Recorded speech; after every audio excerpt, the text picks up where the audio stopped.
Hola, ¿qué tal? Bienvenidos una vez más al canal Luis Jonu, en el que os ayudamos a entender la física de bachillerato. Bueno, tenemos en este caso un problema del último tema, el de física moderna o física del siglo XX. Suelen caer porque suelen preguntar de ese último tema para saber si se ha dado todo el temario. Entonces, en este caso, ya veis que es de desintegración radiactiva, es de junio de 2020, modelo 3, problema 4. Bueno, lo leemos atentamente para intentar deducir todo lo que sea posible del enunciado.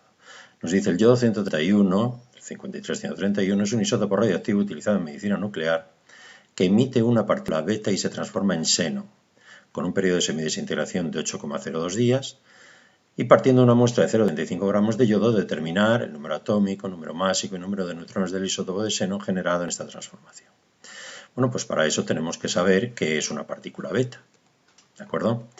Y para eso lo mejor es empezar entendiendo en qué consiste la estabilidad nuclear.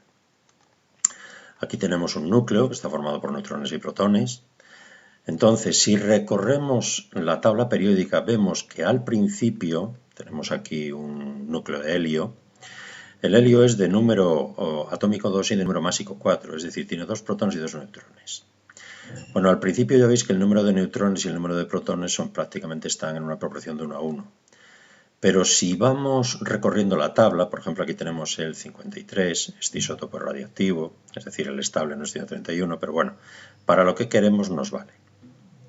Tiene 53 de número atómico, es decir, 53 protones, y hasta 131 neutrones y protones, es decir, es un número másico.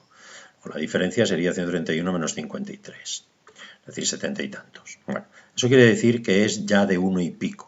Pero si nos vamos al último, que es el uranio, que es 92, 238 de número másico, veis que tiene casi 1,5 la proporción entre neutrones y protones. Es decir, a medida que recorremos la tabla periódica, la proporción de neutrones va aumentando. ¿A qué se debe eso?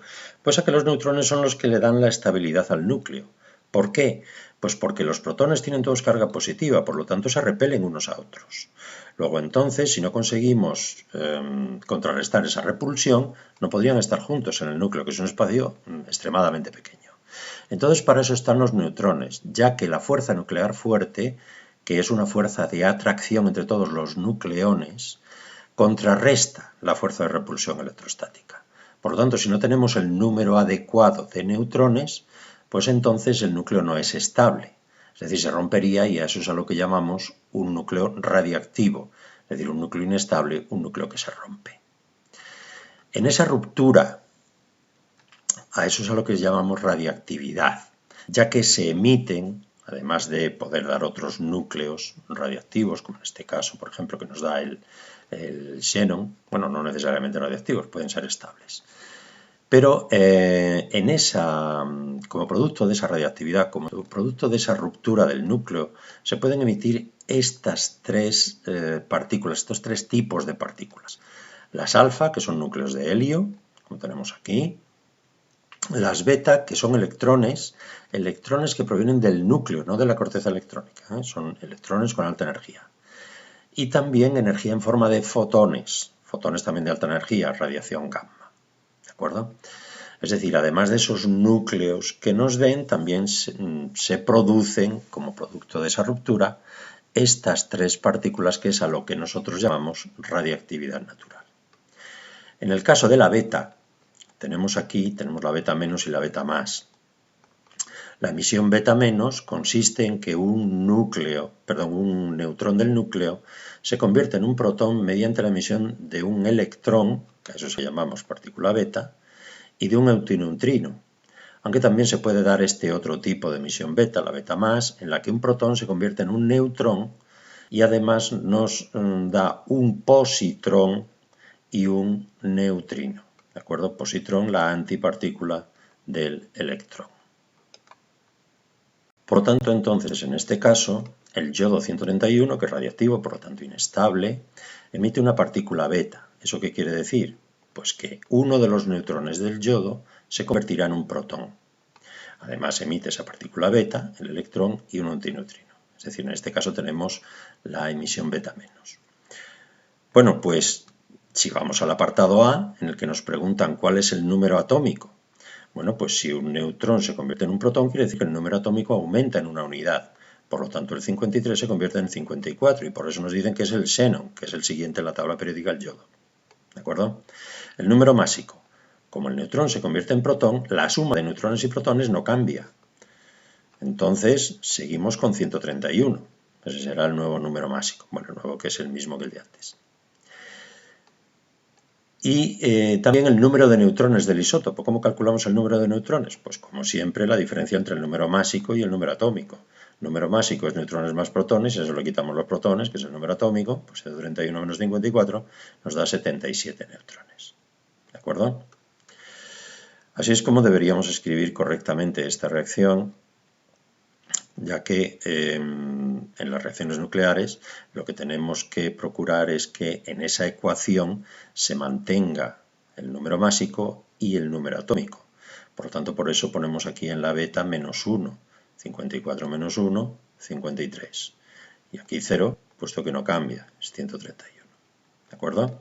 Luego se emite una partícula beta y un antineutrino. Bien, si nos vamos al apartado B, como tenemos aquí, nos preguntan la masa de yodo que queda en la muestra al cabo de 20 días. Bien, la desintegración radiactiva la tenemos aquí representada. ¿Esta representación qué quiere decir? Pues que la velocidad a la que se descomponen los núcleos, como vemos, al principio tenemos n sub 0 y va disminuyendo con el tiempo, pero no llega a ser 0 nunca. Porque la velocidad de desintegración radiactiva, la velocidad a la que se desintegran los núcleos, depende del número de núcleos que tenemos en cada instante. Entonces, cuantos menos tenemos, menor es la velocidad. Por eso es por lo que se suele utilizar este periodo de semidesintegración. Es el tiempo para el que queda la mitad de los núcleos iniciales. Este tiempo es el periodo de semidesintegración que tenemos aquí. Bueno. La ley que rige esta desintegración es esta que tenemos aquí, la ley de desintegración radiactiva, que nos relaciona el número de núcleos que quedan al cabo de un tiempo determinado con el número de núcleos iniciales por elevado a menos lambda. Lambda es la constante radiactiva, es una característica de cada tipo de núcleo radiactivo, y por el tiempo. Existe una relación entre el número de núcleos y la masa.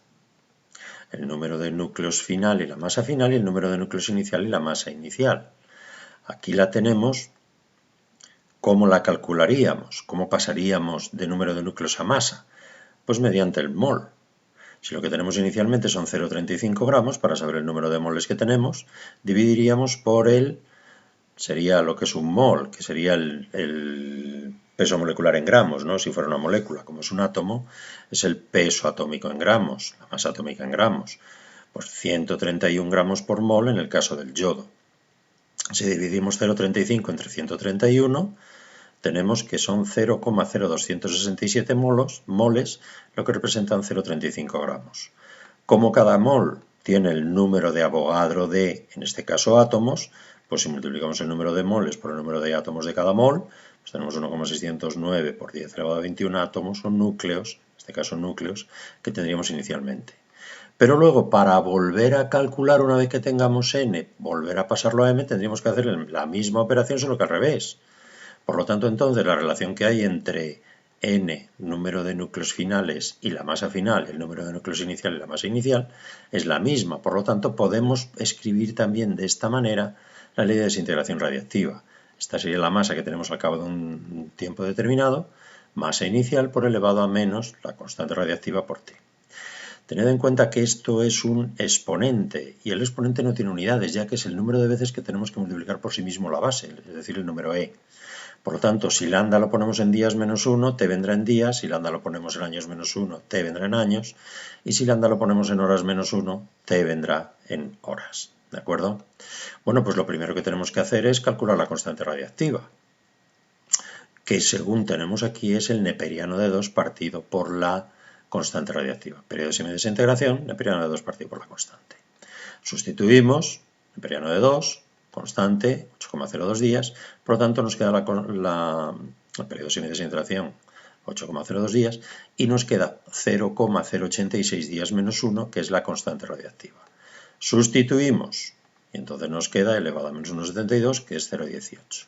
Lo dejo en 0,18 para que veáis que este elevado a menos 1,72 nos dice el porcentaje de la masa inicial que nos queda al cabo de un determinado tiempo.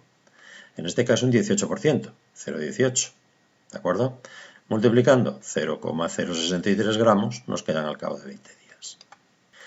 Y en el último apartado, en el apartado C, nos preguntan el tiempo requerido para que queden 0,05 gramos de yodo 131 en la muestra.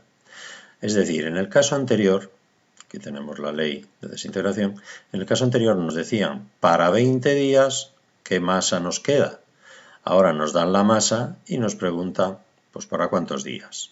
Sustituimos, estos son los iniciales, los que quedan al cabo de un tiempo determinado, dividimos 0,05 por 0,35, nos queda 0,14, y si tomamos logaritmos neperianos, pues nos quedará que el neperiano de 0,14 sería igual a menos lambda t por el neperiano de E. Neperiano de E es 1, si despejamos de aquí t, nos quedará neperiano de 0,14 partido por menos lambda. Bueno, aquí no tengo el menos, pero aquí sí, menos lambda, ¿de acuerdo? Menos 1,97 partido menos 0,0864, y entonces nos quedan 22,8 días, que sería el tiempo para el que nos quedan los 0,05 gramos que nos preguntan en el enunciado.